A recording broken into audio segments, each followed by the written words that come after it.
Hi friends, welcome to our real cooking channel. நம்ம இன்றைக்கி எக்கை வச்சு ஒரு டிஃப்ரெண்ட்டான ரெசிபி பண்ண போகிறோம். வாங்க ஃப்ரெண்ட்ஸ், அது எப்படி பண்ணலான்னு பார்க்கலாம்.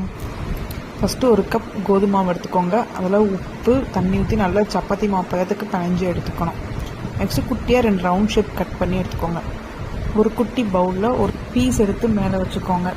நெக்ஸ்ட்டு ஒரு ஆம்லெட் உடச்சி ஊற்றிடணும். அதில் கொஞ்சோண்டு ஆனியன், கொஞ்சோண்டு பச்சை மிளகாய், 1/2 ஸ்பூன் சில்லி பவுடர், 1/4 ஸ்பூன் மஞ்சள் தூள், தேவையான அளவு உப்பு, கொஞ்சம் கொத்தமல்லி இலை, இதை போட்டு லைட்டாக மிக்ஸ் பண்ணி எடுத்துக்கோங்க. இன்னொரு பீஸ் எடுத்து மேலே க்ளோஸ் பண்ணி விட்டுருங்க. பவுலை சுற்றி நைஃப் வச்சு கட் பண்ணி விட்டுருங்க அந்த பவுல் ஷேப்புக்கு. நெக்ஸ்ட்டு ஒரு ஹீட் பண்ண ஆயிலில் அதை அப்படியே நம்ம உள்ளே போட்டுறணும். பாருங்கள் நல்லா எப்படி உப்பி வந்திருக்குன்னு. நெக்ஸ்ட்டு அதை அப்படியே திருப்பி போட்டுறணும். கோல்டன் ப்ரௌன் ஆகிற வரைக்கும் நல்லா ஃப்ரை பண்ணி எடுத்துக்கோங்க. மெயினாக லோ ஃப்ளேமில் வச்சு குக் பண்ணுங்கள், இல்லைன்னா மேலே தீஞ்சிரும், உள்ளே ஆம்லேட் வேகாமல் வந்துடும். ரொம்ப ஈஸி அண்ட் சிம்பிளான ரெசிபி, டேஸ்ட்டும் டிஃப்ரெண்ட்டாக இருக்கும். 10 நிமிஷத்தில் நீங்கள் இந்த ஸ்நாக்ஸ் செஞ்சு ரெடி பண்ணிடலாம். வீட்டிலே ட்ரை பண்ணி பாருங்கள் ஃப்ரெண்ட்ஸ். ரொம்ப ஈஸியான ரெசிபி, டேஸ்ட்டும் சூப்பராக இருக்கும். நெக்ஸ்ட் வீடியோவில் பார்க்கலாம். பாய்.